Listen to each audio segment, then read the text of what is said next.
Let's talk about, listen, Shohei Ohtani.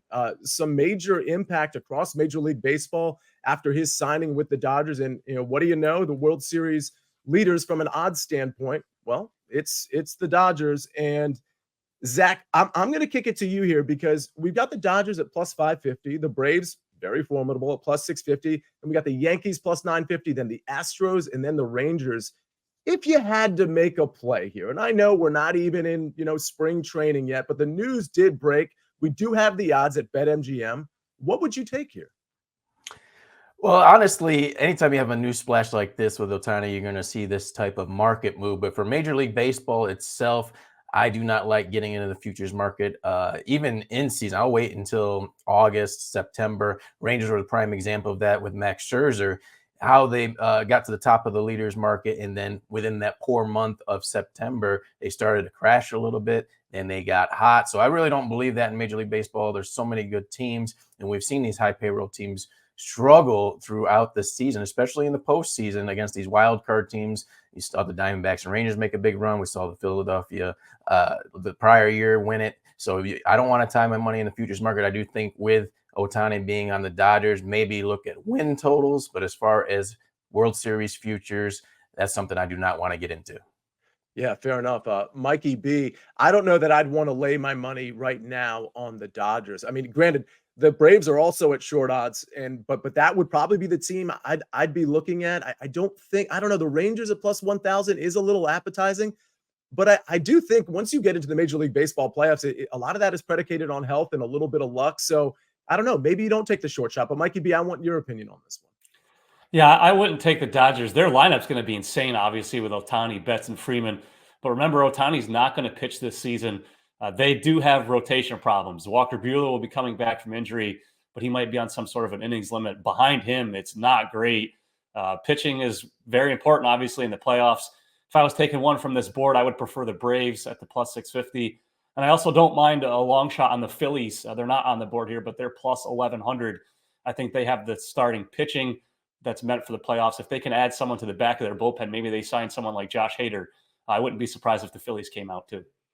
Yeah, I noticed Jose Rodriguez earlier in the show. He said baseball is broken, and I can only assume he means, man, these big market teams, they just get to spend, and then you got the Orioles, like teams like the Orioles and the Rays, like churning out wins at like 1/3 the payroll. I do think, at least if Jose was referring to that, I do think baseball is at least a touch broken. It does seem a little unfair, but I understand the money behind all of this. Speaking of money, let's go to Buckets. Go ahead. I got a quick question for you. As far as American sports are concerned, just from an education standpoint, would you say that baseball is the closest thing we have to like soccer over in Europe then, to where it's just whoever has the most money wins? Because you see clubs like Manchester City, Newcastle, these massive clubs that can just shell out $1 billion every season. Is that kind of what MLB is in the States, or is there a salary cap? How does that work in MLB? It's an interesting question. Mikey B, I'm going to kick this back to you because, I mean, obviously in Major League Baseball, relative to a lot of the other American sports, like there's not really a salary cap. I mean, you pay a luxury tax if you go over a certain number. But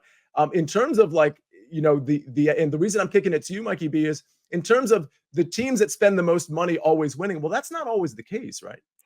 Exactly. I think here the thing is the teams that spend the most money, most of them make the playoffs. Now, that doesn't mean they're going to actually win a championship, because a lot of that, like we mentioned before, comes down to health once the playoffs rolls around and then what teams are hot. But we've seen a lot of these teams with high payrolls build up enough depth to where they can get through the regular season with a good record and make the playoffs.